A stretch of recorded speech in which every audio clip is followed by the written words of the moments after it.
Fan of don't often get to kill my enemies twice in a row. I enjoy that. Go ahead.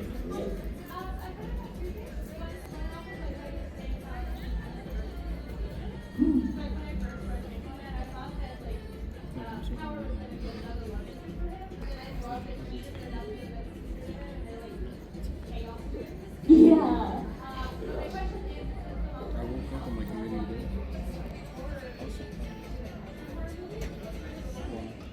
Ooh, oh, that's good.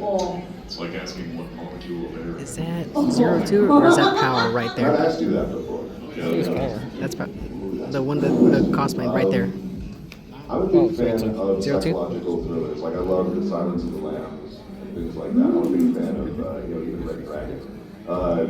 Yeah, so I'm a big fan of Hannibal Lecter things. I enjoy that sort of vibe. Nice. Oh gosh. It's such a difficult movie for me to watch, but I love Hereditary.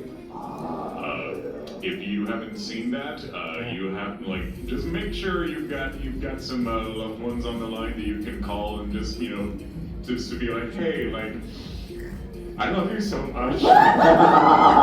It's heavy emotionally, but brilliant filmmaking.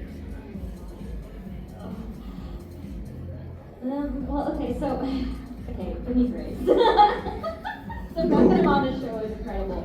I'm not big on horror.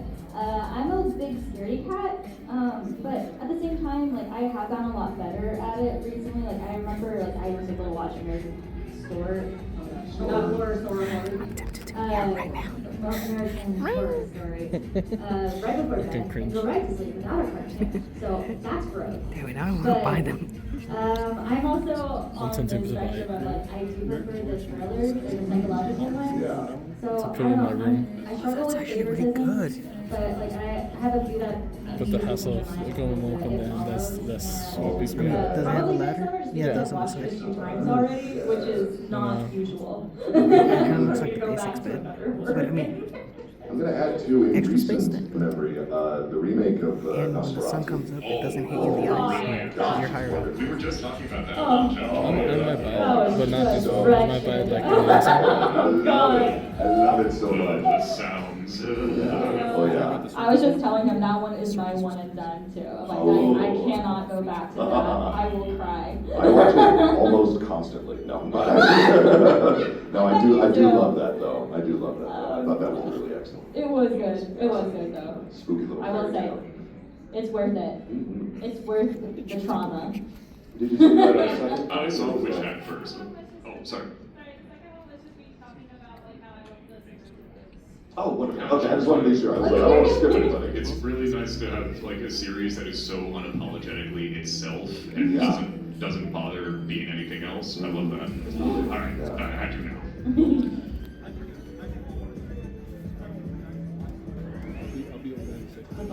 Gaslight District. That was a lot of fun. For anybody unfamiliar, the Gaslight District is a pilot for a show on, you can find it on YouTube, you can find the pilot. And that was, I'm sorry, what was it like to record the Gaslight District? Oh, it was a lot of fun because, my character is called Ken the Butcher, and he's just a big butcher guy. He's exactly what you'd expect, right? Except he's, dead and green, and he's got a knife in his head. Another guy with a knife in his head. I'm being typecast. But it was a lot of fun because they let me do as many gross noises as I wanted to. So it was a lot of fun. Because he's just a gross character, so he was a lot of fun to do, and it was very much they sort of just let me play, which is sometimes the director will be very rigid in what they want, and other times they're like, well, let's see where we go, and we'll sort of craft it from there. And so that was it was very freeing, and it was a very fun show to do.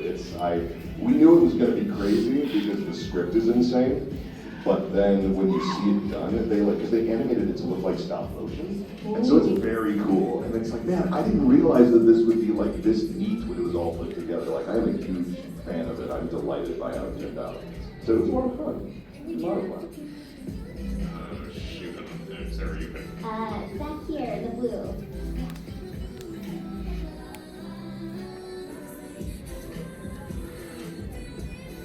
No comment. No comment. I can comment. No.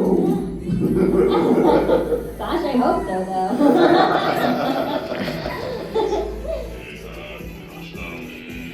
Orange kimono.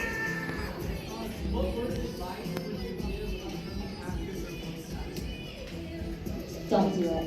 Okay. What do you say? Preparation. Don't do it. Be prepared. Be able to, like, because sometimes you get into a studio and you auditioned with one voice, or you auditioned with one idea for the character, but the director wants something totally different. And you have to be able to just switch it. You know, you have to be ready to, like, oh, okay, we're going to do this instead. Okay, you got to be able to turn on a dime. So kind of preparedness is very helpful. Being ready and being facile, you know, ready to switch it up if need be, I find it very useful. You have to already have like experience with directors and stuff too. If you haven't done like any form of training or like theater, I would say like give that a shot, because if you don't have any form of experience with a director, it's gonna be rough, especially if you're not able to follow them.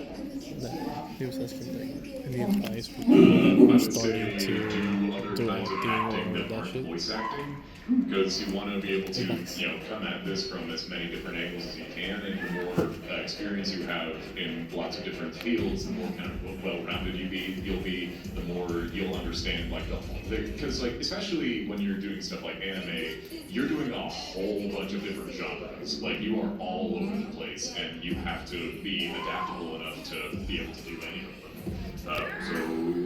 Yeah, lots of variety is the spice of life, and never more so than in voice acting. If you ever have any more specific questions, you would have to ask for lots of how about sushi,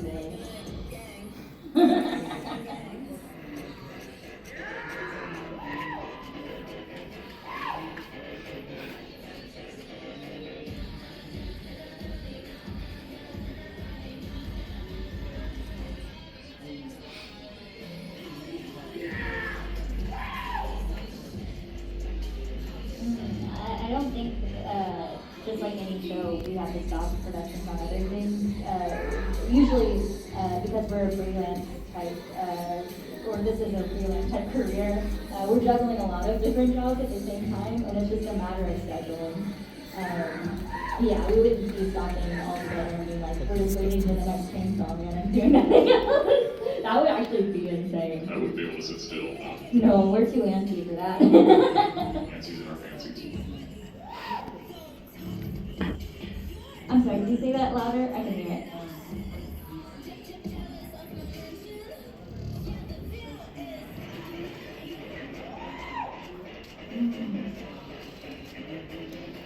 It's thrilling how long it's taken. We love waiting for years to keep working on a project that we absolutely adore. It's great. It's true. I mean, I do think that it's good, though, because, I mean, this, like, the longer a project takes, tells me that not only are they giving the animators a lot of time, that's a breath of fresh air, but they're also cooking, you know? We don't know that's going to be so good. Like, the longer they take, the better it is. And I'm happy with that. Like, I'll take the long time over anything else, because, you know, because otherwise you're going to get some pretty bad quality stuff. And we've seen that with anime just being rushed out sometimes. Looking at you, Sailor Moon. Got fired. Yeah. We've been doing this in our lot week recently. You in the back there. How did you feel about the characters' designs and the changes in them? It's really cool. I love how Chainsaw Man is kind of like the new Death Note in that it's really easy to cosplay. All you gotta do, white button-down shirt, black tie, black pants, and then just change up the wig and you're a completely different character. I love that. Good. I also love, especially with Aki, how much information is given about him through just his design, because, you know, the fact that he puts his hair in a top knot, people who aren't traumatized don't do that. I love how it's like, Well, his goal is to defeat and kill the gun devil, which everybody is telling him is impossible. And so to accomplish that, he's kind of cloaking himself in the imaginary. He's taking on the character of like a stoic samurai who is, singularly motivated by revenge. And so that's, how he presents himself. And I could go on about the themes of like Aki focusing on the exterior and the ego versus the id, which is Denji, but I'm not going to bore y'all with that. I'll just pass it on. That was an excellent answer, though. I was enthralled. I wasn't even looking at the Michelangelo chairs anymore. I laughed so hard from that top-notch comment. I'm like crying as I was trying to hold it in so bad. Oh my gosh. So the question was like, what about our characters' designs, right? 'Cause I'm sorry, I was so thrilled with your answer. I was like, Yeah, I was stuck in the top. What happened? yeah. Was that the question? Was like, how do we feel about the designs of our characters? Or am I crazy? No, that was it. Okay, yeah. Because I feel like with the Katana Man, one of the things that I'm sorry, I'm not calling him Samurai Sword. That's what you fight with. But Appropriation, don't worry about it. yeah. But yeah, with him, they say that the eyes are the window to the soul, and we don't see his eyes because he is pure focus, he is pure drive, and I felt that was like there's something you take away something's humanity when you take away their eyes. You know what I mean? Like sort of the Uruk-hai in Lord of the Rings, right? Their helmets, like you can't see their eyes. So it helps things, stormtroopers even from Star Wars, like that you don't really see their eyes and things like that. So there's something about that I think is really neat. Something sort of soulless and sturdy and creepy. He's like an old ghost ship or something. Like I don't know. I found that to be a very helpful way to look at it. So yeah, and that's how I feel about that. And that's the story of Sarah again. Stop reaching me. I don't think we can agree with that. I know. Yeah, I agree with Power too. Like I love her design, and yeah, they all do tell a story. Like you notice how everybody's super put together, and her entire outfit's just like disheveled everywhere. I'm really down for that too. Like even her hair is super messy like all the time. So that tells you that she is feral. She does not care about her appearance. But she also knows that she's cute, like so she can get away with it. I do that sometimes. And then I'll like see my hair and I'll be like Rockstar here today. Yikes. Fabulous. How about you in the way back? In the white shirt. In addition for any character in the show, what are some of the ways you guys engage that character, putting that voice out?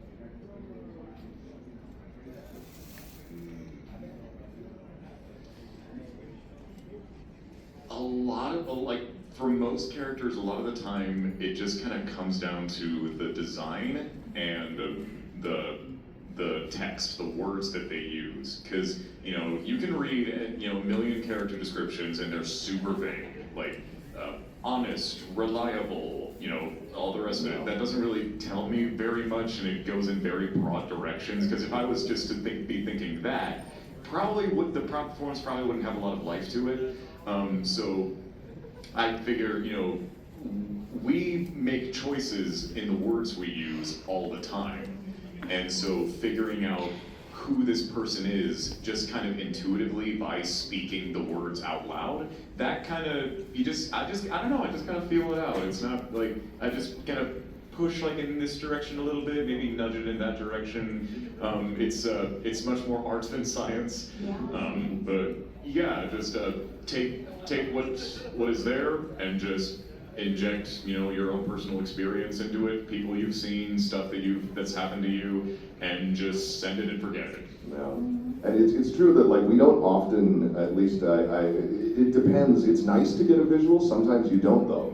But it's always helpful, yeah, for me certainly, to have a visual for the character, yeah. And especially my guy, because he's all teeth, so, he gets to have those big teeth, and so that's fun to put into the piece, too. Because, and I wouldn't have thought to do that if, of course, again, I didn't audition for the character, but if I had. But if he had, I bet he would have put it. I bet I would have. Yeah, Yeah. I agree with the visual thing. It really, really does help, but you don't always get that whenever you audition for characters, which is real sad.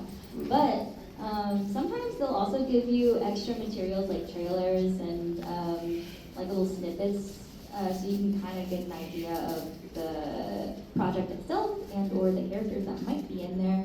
Sometimes they'll also send you like their like vocal references that they're thinking of, which I always ignore. Cause like, okay, so sometimes it'll be like, we're thinking about getting like a voice like Caitlin Glass. I'm like, okay, then why didn't you call her then? why are you She's a doing that? person who You don't want exists, you know. Caitlin Glass. Yeah. You want something else. And also, they're like all over the place, and they don't always really know what they want. So, my best thing is just to look at the character and figure out what their age range is, and then kind of give my best shot at what I think they would sound like, and then do my first instinct on reads, because you could be in there for like 5 hours if you like mess around with different reads. And at the end of the day, they don't really give you that much context for lines anyways, so it doesn't really matter that much, you know? It's like, usually your first gut instinct is the right call for that anyways. And, you know, if you gave it your all, and I think the director can fix your reads in the booth, you know? Very true. All right, you have been standing Yes, for quite a all while. right. What's up? Your Tell us, question. what is your question? I'm so sorry. Favorite color? Mine is teal. Oh, that's a good An one. aristocrat. Mm-hmm. Although I do really like purple, so it's hard there to you go. choose between the two. Mhm. You know, for the longest time it was black. I think I'm coming around on blue, actually. Oh, there you go. This is wearing black Yeah, still. also black, but also green is my favorite color. I like green too. Yeah, I love green. I am always wearing it. It's funny that I don't think that it's my favorite color too. But hey, teal has it in it. Yeah, there you go. Anything blue and green and in between. Stick that on your Twitter bio. Yeah. There you go. Yeah. It used to be, well, oh my god, I kind of miss it. I used to be, and like the plague, I cannot be easily removed. I cannot be easily rid of, that's what it was. Excellent. Excellent. And that was before COVID too, that was That's a vibe though. so funny. Like that, yeah. I'm so glad I took it down before Hit the that. backspace. Any other questions? Power, right? Oh yeah.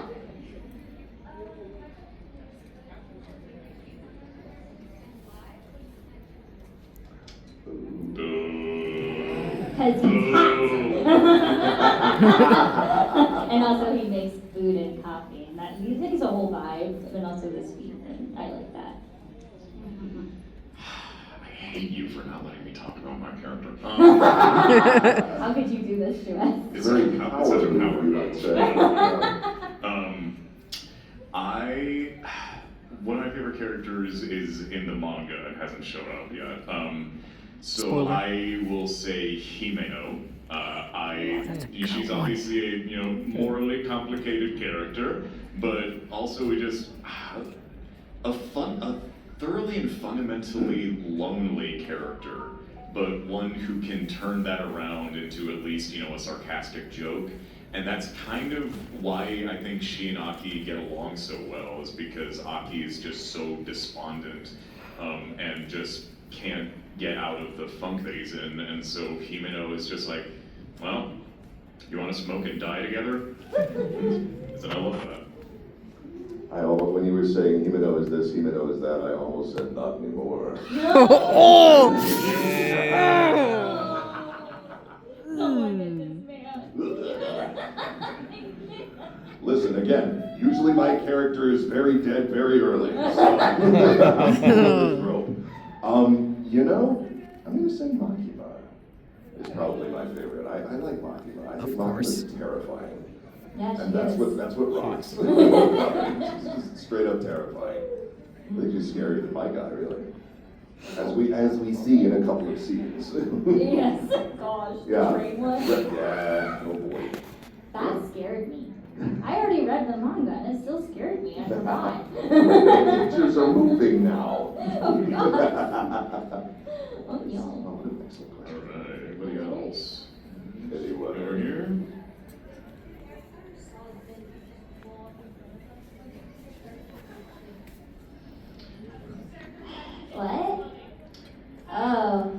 would say, huh, and go home. Yeah, I think the very same thing with Power, honestly. I think she'd be like, oh, he's dead now. Must find another minion. I wanted to do that.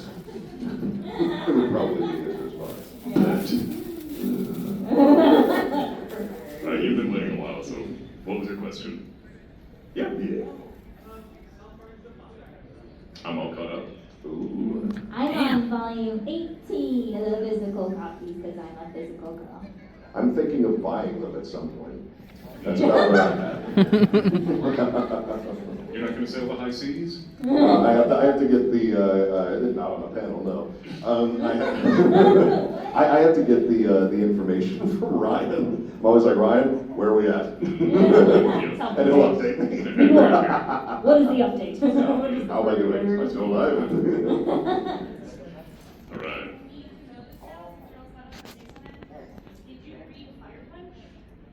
All right. Actually, a few months ago, I was visiting Ryan in LA, and he's got a few copies of a lot of Fujimoto's work just sitting around, and I was just there by myself for a little bit, so I started reading, and I loved it. I need to pick it up again, but I have a very like an always growing and never shrinking list of things that I need to watch or read or whatever, so we will get to that when we get to it. But I did read Goodbye Harry, and that ripped my heart out. I think that's on my list of ones I want to read. Oh, it's so good. It's so good. Also, I don't think we already said this, but I think everybody knows. But just in case, there's no spoilers. We can't talk about anything after this is the first season, unfortunately. But if you come to us privately. Yes, at the table.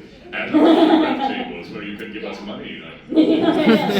Or not. Any other questions? Blue?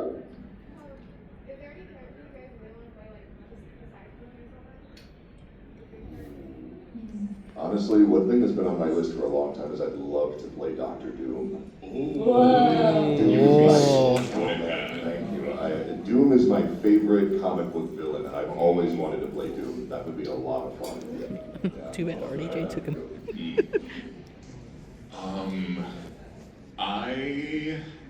There are some things that I don't want to jinx. Mm. You know, I will say this one because there's no way it's going to happen. Does anybody read the books that Game of Thrones is based on, A Song of Ice and Fire? Nope. Anybody in here? No? I want to play Blood Raven so bad. So bad. Yeah, I don't have anything like that specifically. I think like there's something like it would be fun like Hemi from Undertale if they ever had like an animation. Oh thing. my god, I love no. her. And then maybe like a Korok from Zelda. I don't know. I just want to be a part of things. That would be fun. That is the sweetest thing I've ever heard anyone say in this business. Be a part of things. I want to be a spoon if you Yeah. have one. Yeah, perfect. That's a joke, a running joke. So, well, it's out the door already. Okay.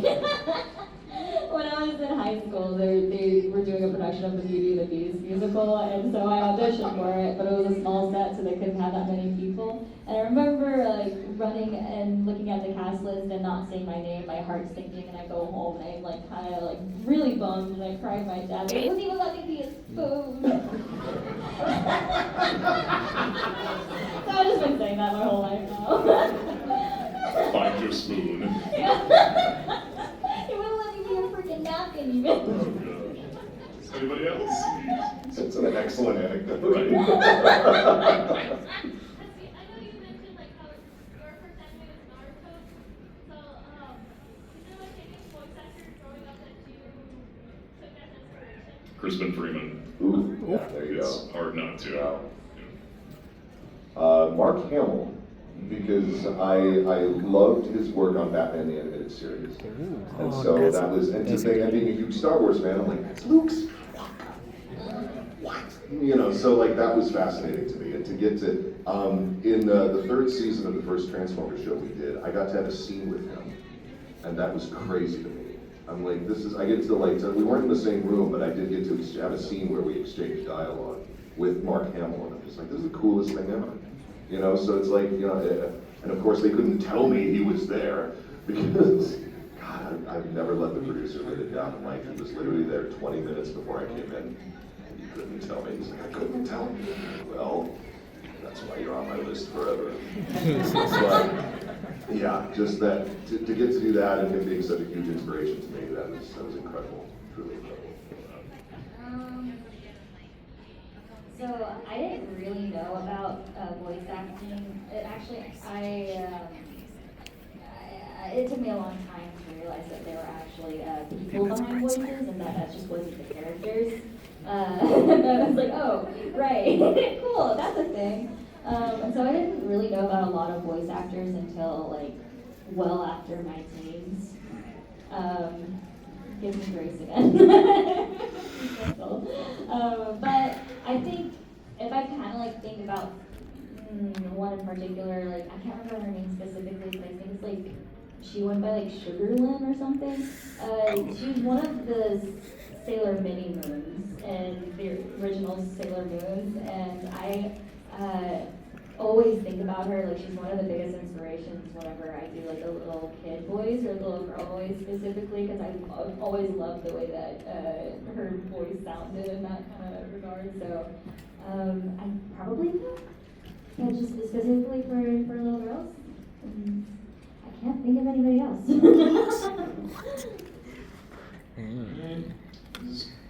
Dude. Huh.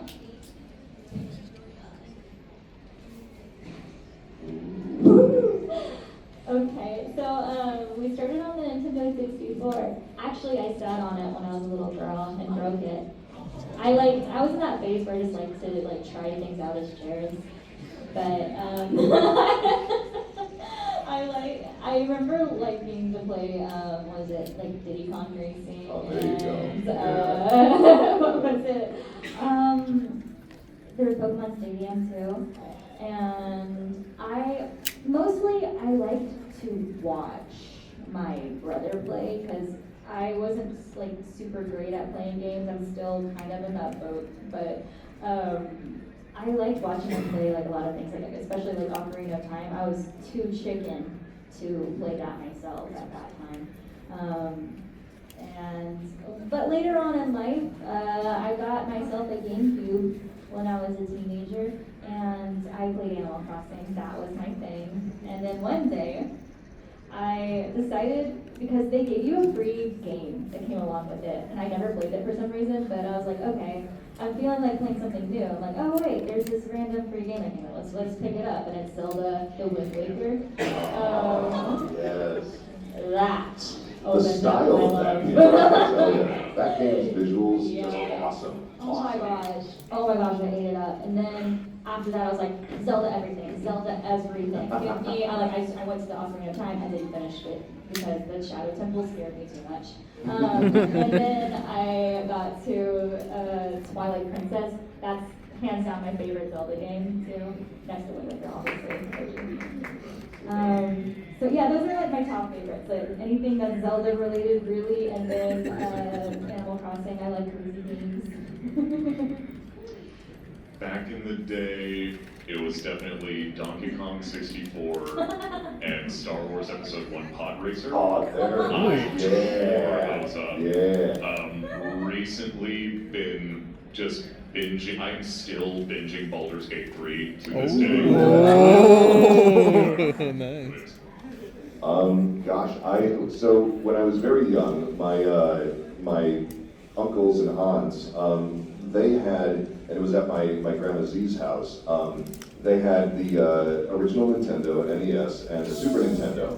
So I grew up playing those. And my grandma, she played Tetris so much that it was burned into the screen. You could see the outline of the screen from Tetris. Nice. And it was great. See, so the square controller, the rectangular controllers, right? You're playing with your thumb. She was playing facing away from her with her index fingers. She was amazing at Tetris. Yeah, it was crazy. You turned off the TV and there's the Tetris screen still burned into it. But so I enjoyed playing, certainly the Mario games. Mario 3 was a favorite, but I think Super Mario World for the Super Nintendo is probably my favorite Mario game. My favorite Zelda game is Link to the Past. Love Link to the Past. Yeah. Oh yeah. And honestly, I'm not much of a gamer outside of scrolling platformers and things like that. I really like obviously I play Pokemon and things like that. And then honestly, the last actual system. Well, I have a Switch now, finally. But at a certain point, yeah, right. I've joined the modern era. But at a certain point, my favorite game was you ever played Star Wars Bounty Hunter? Oh yeah. Where you play as Oh, that's Jango not bad. Fett.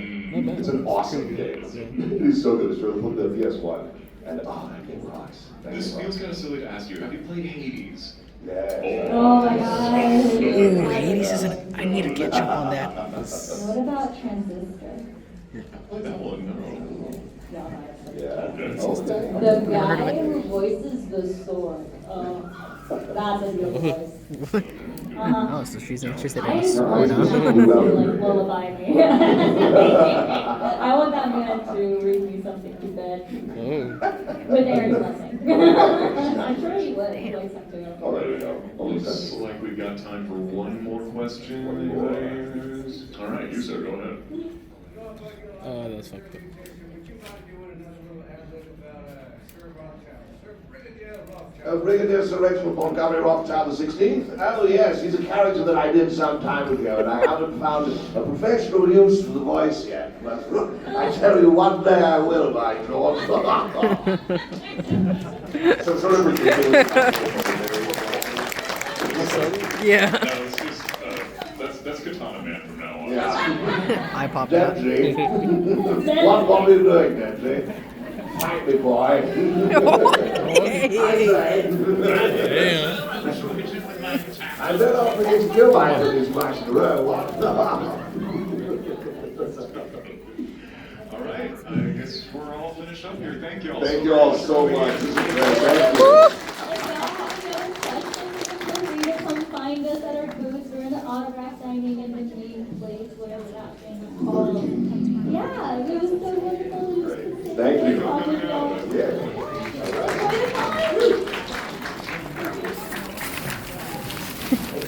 Should we ask her about what's her opinion on taxes?